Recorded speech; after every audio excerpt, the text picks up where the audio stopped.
defense systems during the attack.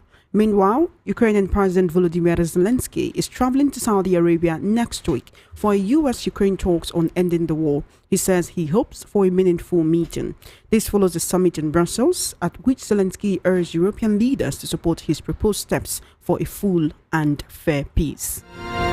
Forces linked to Syria's new rulers have engaged in heavy fighting, with fighters loyal to depose President Bashar al-Assad in a coastal area of the country. It is the worst violence in Syria since rebels toppled Assad in December and installed an Islamist transitional government.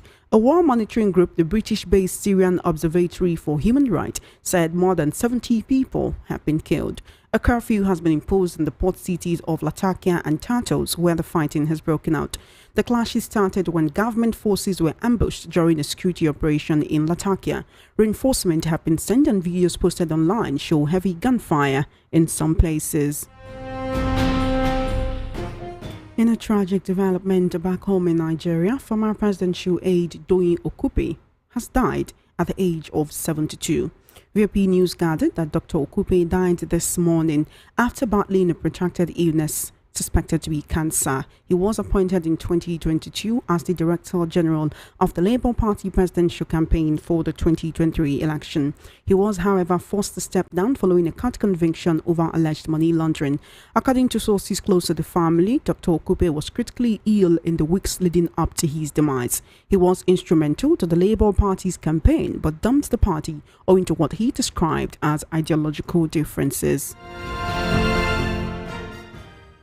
Meanwhile, the federal government has taken action against individuals and entities implicated in terrorism financing by designating them on the Nigeria sanctions list and freezing their bank accounts. This move, recommended by the Nigeria Sanctions Committee during a meeting in Abuja on Thursday, aligns with Section 54 of the Terrorism Prevention and Prohibition Act 2022. Among those designated is Simon Ekpa, known for his involvement with the indigenous people of Biafra. IPOB. His 3 accounts with a Nigerian commercial bank were frozen.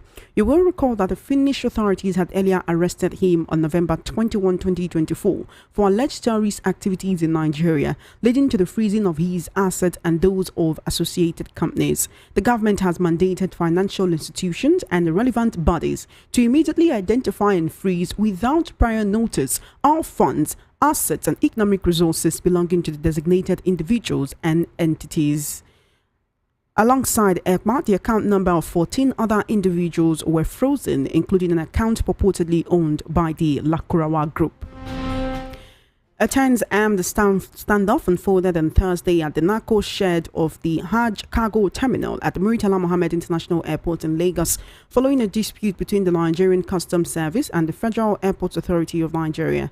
The confrontation, which lasted for hours, was triggered when FAN's Director of Aviation Security Services, Afegbai Albert Igbafe, was overseeing the installation of explosive trace detection machines at the Ajantako terminal. Around 2:30 p.m., customs official claiming they had not been informed about the equipment installation reportedly locked the FAN security director inside the shed. In response, Igbafe called for reinforcement, prompting an armed FAN security unit to arrive. The situation escalated further when customs officers summoned reinforcement from their Ikeja barracks, creating a volatile standoff. According to sources, customs officials asserted control over the airport, a claim FAN officials dismissed as baseless. Former presidential spokesman Laolu Akonde on Thursday raised concern over what he claims are attempts to silence lawmaker representing Kogi Central, Senator Natasha Akpoti-Uduaghan. Senator Akpoti recently accused the Senate President, Godswill Akpabio, of sexual harassment, a claim which the President of the Senate has vehemently denied. Weighing in on the issue during an interview, Akande urged the Senate to stop what he described as a gang-up against the lawmaker. In his words, they need to stop all these images, meetings and ganging up against this woman. That has to stop. The leadership of the Senate needs to show us that there is going to be a dispassionate consideration of her allegations, end quote. Meanwhile, Senator Natasha has said that her suspension from the upper legislative chamber invalidates the principles of natural justice, fairness and equity. She stated this on her Facebook page while reacting to her suspension by the Senate. She posted, and I quote, Against the culture of silence, intimidation, and victim shaming, my unjust suspension from the Nigerian Senate invalidates the principles of natural justice, fairness, and equity. The legal suspension does not withdraw my legitimacy as a senator to the Federal Republic of Nigeria, and I will continue to use my duly elected position to serve my constituents and country to the best of my ability till 2027 and beyond. End quote. In a recent development, operatives of the Nigerian police attached to the Lagos State Police Command have arrested 2 Pakistanis who allegedly specialize in kidnapping people for ransom.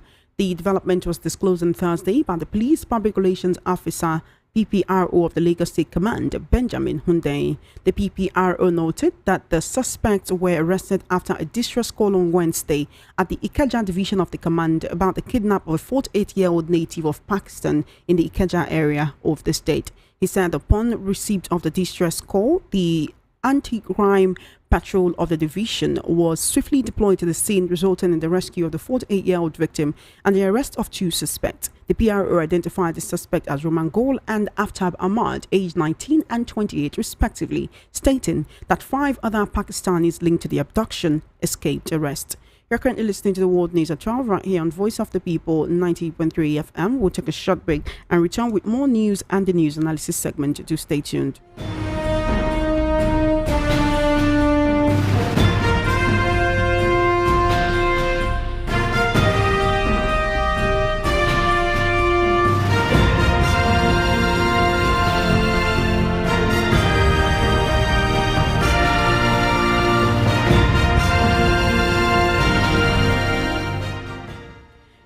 You're still listening to the World News at 12 right here on Voice of the People 90.3 FM. Members of the Lagos State House of Assembly have gathered at the State High Court in Ikeja for the hearing of a case filed by their colleague and Speaker, Mudashiru Obasa. Obasa is contesting his removal from office by 36 lawmakers on January 13, 2025, following allegations of gross misconduct and abuse of office. The lawmakers and Princess Mojisola Miranda, who was initially elected as Obasa's replacement, are listed as respondent in the suit. On March 3rd, Miranda stepped down to allow Obasa's reinstatement, stating that her decision was in deference to the All Progressives Congress APC and its leadership. During the initial hearing on February 20, 2025, representing Obasa, Mr. Folabi Fashano, a senior advocate of Nigeria, and Femi Falano, Muiz Banire, both senior advocates of Nigeria, and a team of other lawyers appeared for the 34 lawmakers. Before adjourning to March 7 for the hearing of pending preliminary objections, Justice Yetunde Pinheiro ruled that all members of the Lagos House of Assembly be included as parties in the case. When I head into the news analysis segment, I have political, social, national and international affairs analyst and veteran journalist here, Mr. Peter Anoski. Good afternoon. Thank you for joining me. Thank you for having me. Thank you so much for coming. Before we talk about Simon Ekpa, the lawmakers are in court today. One would expect, or rather there were expectations that Obasa would have actually withdrawn the suit since he returned as Speaker. No, you don't withdraw a case in absentia. You have to be there. The case will be called. Then the representative of that's of the 2 parties will come out, and then they will now announce that they are withdrawing this case, having settled outside the court. So it's is that what you're expecting to happen today? Yes. So it's because the purpose of the suit has been achieved outside the court of law. But what they did is rascality, because they ought to have waited for the court to determine the case before taking any other step. But what they did, they just showed that the court is not important. That isn't rascality a reach? If they came together and solved their own issue outside of the court, why call that a rascality if they all agreed together to do that? Now, when you find a suit, it should be heard. It should be heard. Mind you, Miranda and her own colleagues have their own case too, which has not been heard. It had not been determined, and she resigned. Well, this is a capture state where anything goes. Let's quickly talk about the federal government freezing the accounts of Simon Ekpa and about 15 others, including the Lakurawa group, over terrorism financing. Of course, out of everyone on that list, the one we know most about, of course, we know that the Lakurawa group have been causing mayhem in certain parts of the northern region of the country, and Simon Ekpa is in detention in Finland at the moment. This freezing of bank accounts, is this something that should be happening now or should have happened before? If the federal government said they've had him in their radar due to his violent rhetorics all the way from Finland, why haven't they freezed his account before now so that he doesn't have access to it and then to be able to actually get arms to those people whom the federal government has said he encourages to carry out violent acts? One, it ought to have been done before now. But you don't just freeze anybody's account without a proper investigation. It's not what you can just somebody's name is mentioned, you go and you freeze the account. There should be a proper investigation, and it's only the court of law that has the power to freeze anybody's account. But it is a right step in the right direction. Without money, these people cannot do anything. So it's good. Even in the days of Al-Qaeda and Kingpin, Britain froze Osama's account because that is the only way to render them impotent. Because once they have money, they can buy their way, they can buy arms, they can buy intelligence, they can even buy security agencies. So it is a good thing that anybody, that there's enough evidence to prove that he or she is engaging in terrorism activities, that the person's account should be frozen. So it is good that it's done. But they ought to have given us the names of the other people too. Yes, the names were actually released. And when I went through those names, I realized that there were 15 individuals and one group, with Simon Ekpa being one of those individuals, right? Or yes, then you have the Lakurawa group. And the question, when it comes to Lakurawa group, why were they even allowed to open a Nigerian bank account in the first place? No, before, they started in the way of Boko Haram. They did not start as a violent people. They were just doing their normal thing before something now turned them into violence. What is this normal thing? Is it vigilantism? They were as vigilantes, they were as farmers. The same thing with Boko Haram. So they not just start, assuming that they have started as a terrorist organization. There's no way they would have been allowed to own a bank account in the country. If you say that, okay, if they started that terrorist organization, they wouldn't have been able to have a bank account. So many Nigerians, right? The very first time they heard that word Lakurawa was last year. But then along the line, there were revelations. They have been around since 2016-17. Which is where I was going. There have been revelations that they've even had run-ins with Nigerian security agencies before now. Why haven't their accounts been freezed since that time until they've now been able to mobilize themselves into a larger group and causing bigger pockets of mayhem in the north? As a freezing account is not what you do in a hurry. Otherwise, everybody's account can be frozen. Somebody can hear your voice on air and go and freeze your account. So due processes are taken, and it's only a court of law that can do that with evidences. So it's not what anybody can do in a hurry. We know that ever since Simon Ekpa was imprisoned, we haven't really heard so much from his camp and those whom he speaks to in the southeastern region of the country. Before this account was freezed, or rather, should we say, now that this account has been freezed, would you say it will actually impact greatly on the operations or not of the group that Simon Ekpa represents and fuels? Well, the reason why you've not heard much is because he's just operating mostly on the social media. He's just operating mostly on the social media and then using some empty heads in the southeast who now believe who he has been able to brainwash. they were now causing mayhem. But this is a ragtag. There's no organization. There's no organization. That's why immediately he was imprisoned. 2-3 months he fizzled out.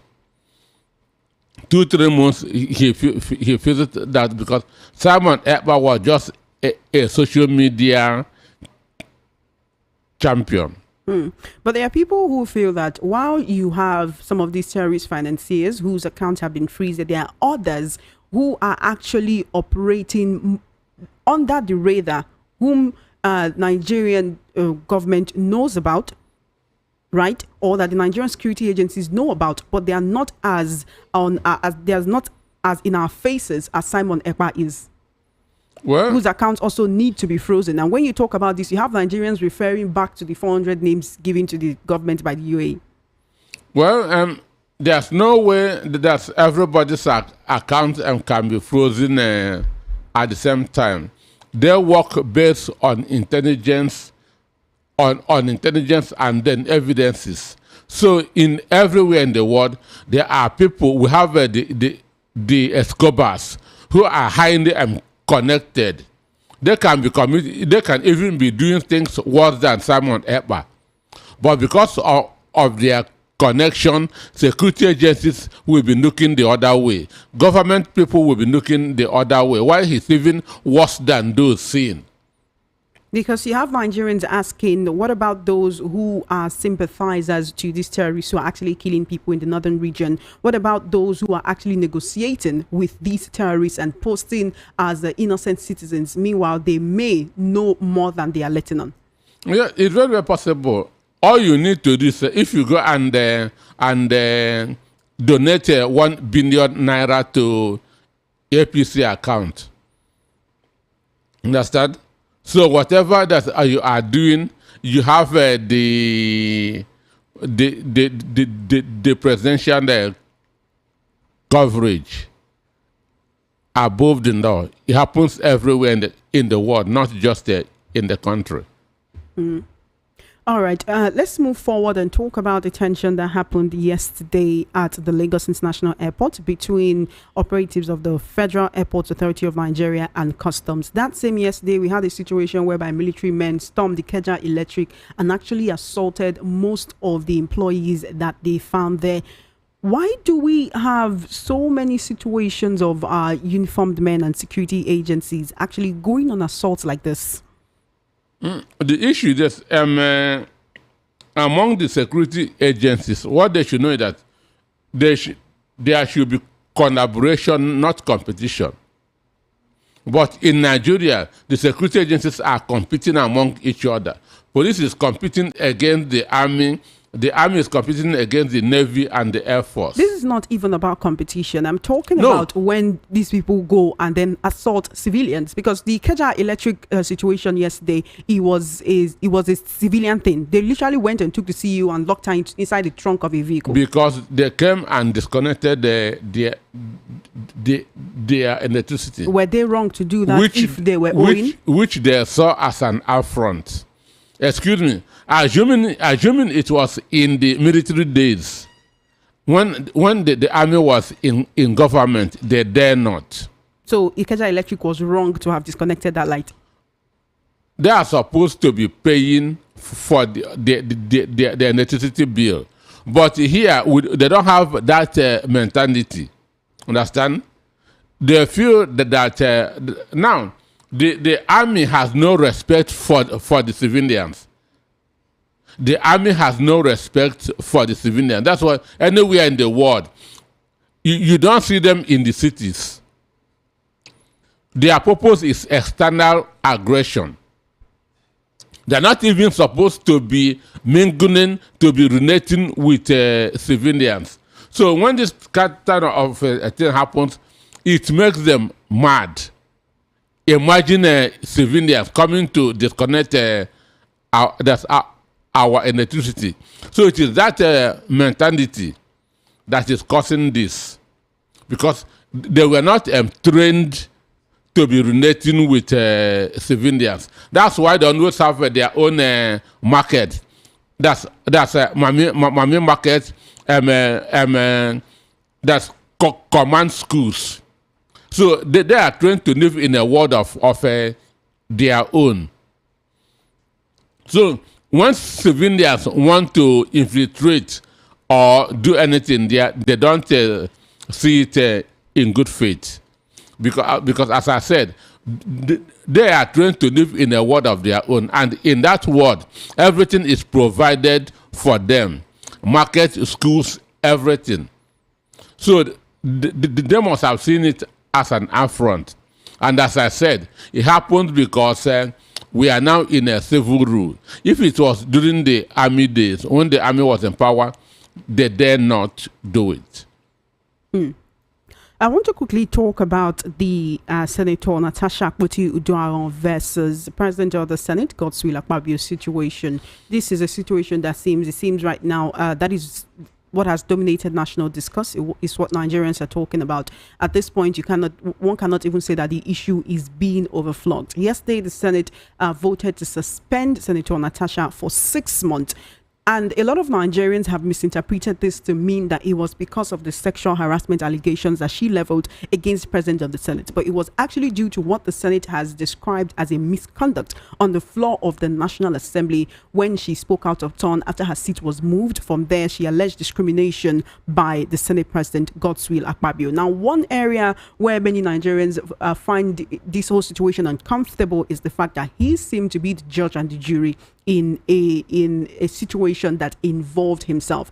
Already, there are people who feel that suspension was colored by bias due to that sexual harassment allegation, and that's the reason why the punishment was so stringent as to extend up to 6 months. Now, when we go back in time, you realize that in about, I think it was in 2017, the Upper Legislative Chamber suspended Aline Dume, representing Borno South, for 6 months for embarrassing the then Senate President Bukola Saraki and Dino Melaye, former senator representing Kogi West.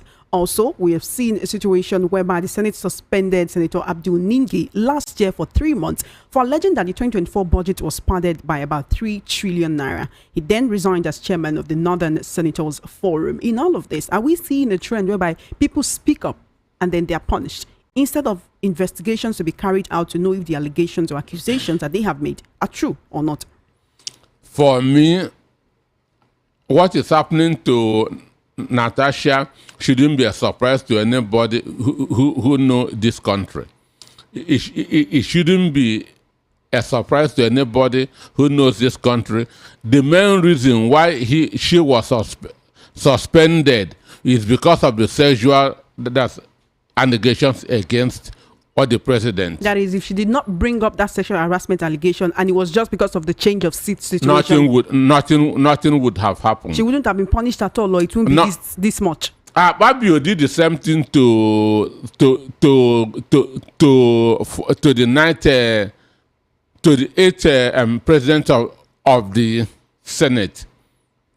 When Saraki was the president, Babio behaved unruly. He left his own chair and was walking towards the president. Saraki, they stopped him. He was on a table without a microphone. Saraki was telling him, Senator Akpabio, go back to your chair and I will recognize you. That's unruly conduct. What happened at the end? Was he suspended? The answer is no. So the main reason why Natasha Akpoti was suspended is because of the sexual allegation against the Senate President. Apart from it, there's no other reason. I said it before here that the Committee on Ethics and Privileges will come out with unfounded allegation that it is business and so on and so forth. But they can only deceive children. They can only deceive children. The court of conscience of Nigerians are telling them that what Natasha said is true. Understand me? Because there's already precedences. Natasha was not the first person to have accused the Senate President of saying such thing. An investigation has to be carried out to actually determine if that happened. Nothing so at this was point, nobody can say it happened or it didn't happen. It's literally her word against his. Nothing was done. This is just to shut her up, as they shut Ningi up. You know, right now, if you want to speak out, they will try that shut you up, bring accusations against you. You know, right now, a lot of lawmakers and people are talking about this situation and saying that it has the coloration of misogyny, you know, and they just want to try to silence a woman. We do not have a lot of women in the National Assembly, and the ones who are there did not even stand up for Senator Natasha. And a lot of almost, in fact, if you watched what happened at National Assembly yesterday, when the president of the Senate said all in favor say aye, you could hear a lot of voices saying aye, and when he said all in favor say nay, it was almost, in fact, no one said nay. If you read what former Senator Shehu Sani said, he said that once you side the person that is accusing, you are on your own. That's why nobody in the Senate was supporting her. It's not that they don't know the truth. It's not that there's no meat in what she is saying, but they are cowards. I want to use that word. They are afraid of being victimized by the powers that be in the Senate. That's the only reason. But can you blame them for being afraid of being victimized, since it seems that there are certain people who wield more powers than others? Also, there is an argument that the Senate does not actually have the power to suspend a senator, but it happens that they've been suspending senators, and senators have been going under suspension and then returning, and nothing happens. Senate has power to suspend the senators because there are rules which people must abide. Without that rules, it means that it will be a madhouse. So they have the right to suspend senators, but this one is an overkill. This one is an overkill, and it's not just about Natasha as a person. It's about the people of Kogi Central, because she is there to represent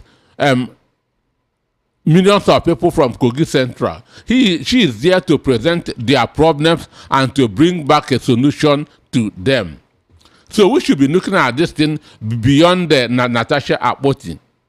So all the bills, all the problems from her people that she ought to be presented to the Senate is suspended. Do you understand that?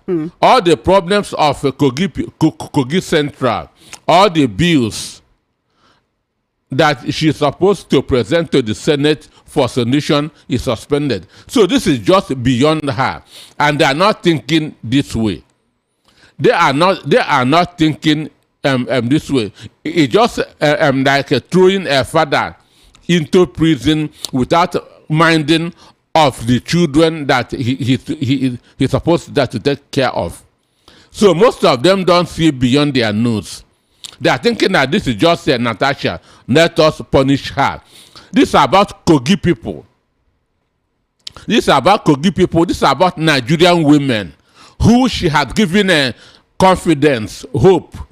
Understand me? Because when women see her in the Senate, they'll say, I want to be like this woman. And it just so happens that tomorrow is International Women's Day, and it's generated a whole lot of, would I say, noise online, with a lot of women actually lending their voices to this situation. But let's also look at what this portends for Nigeria on the international scene. You have media houses like Al Jazeera and the BBC posting this, and outside of Nigeria, people can actually see what is happening in Nigeria. You cannot take away the sexual harassment allegation from this now, right? Because like I said before, a lot of Nigerians have already interpreted it that, oh, it's because of that allegation that is the reason why she was suspended. I strongly even believe though the that Senate too. keeps saying no, it was the change of seat issue. Now that this has gone outside the shores of Nigeria, is the leadership of the country, leadership of National Assembly, are they not concerned about the kind of embarrassment that they have shame? Do they have shame for Nigerians? Because you that's recall, the question. Do they have shame? You recall, I think it was late last year when the singer Davido, he was talking in the podcast where someone said they would like to visit Nigeria, and he said no, the economy is not doing well at the moment, and the country is just not doing well. And he received a whole lot of backlash saying you're embarrassing the country, you're not putting the country into a good light. But the leaders of the country are also doing things like this? Are they putting the country in a good light? I said they don't have shame. They don't have shame. What the judge did is to intimidate her, in particular Nigerian women. Understand? If you want to come to the Senate, you must not raise this matter up. But what do you have to say for other women who did not stand by her? Well, in other women in the Senate who did not stand by her. Well, if you check, we know who they are. Even those who were former, like Senator Giwa, understand? We know their history. Even those who are members of her own party, the PDP, did not stand for her. As they are afraid of victimization. That is it. So where is the party spirit then? There's no party. What they have is stomach spirit.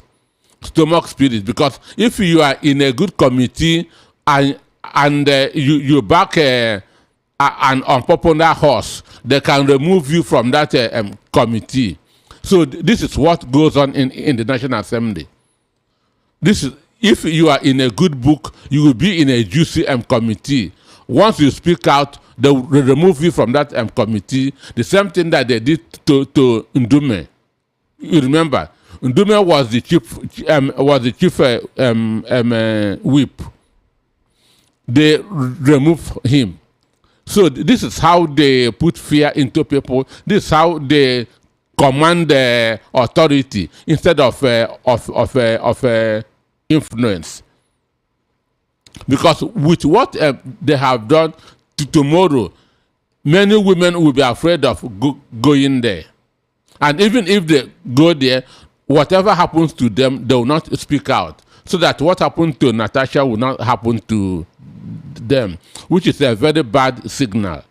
All right. Just before you go, the Rivers Restoration Movement has demanded the arrest of prominent Ijaw leaders over alleged threats to disrupt oil production if the state governor Sim Fubara is impeached. Now, the RRM is an interest group based in Port Harcourt. They accuse former militant leader Asari Dokubo and president of the Ijaw National Congress, Professor Benjamin Okaba, of allegedly threatening the Nigerian state. The group Director General Johnson Georgeville made the remarks in a statement he issued in Port Harcourt today. He's also accusing the National Publicity Secretary of the Pan-Niger Delta Forum, High Chief Anabs Sarah Igbe, of making violent threat should Governor Fubara be removed from office. Earlier this week, we did talk about the threats that Asari Dokubo was making and then saying things like, oh, a word is enough for the wise. Tinubu, I stood by you. Wike, you're looking for trouble, and other utterances like that. For me, all this stomach infrastructure-based associations, that's I don't value them. Maybe some people have given them money that to come out and say this, or they are looking for money from Nyansom Wike, or they are looking, or maybe Wike has given them money, or they are looking for money from Nyansom Wike. The issue is this: in the last 24 years, Simi Fubara is the first governor that comes from the River Rhine, being an Ijaw man of Opobo. The other people have been from the upland.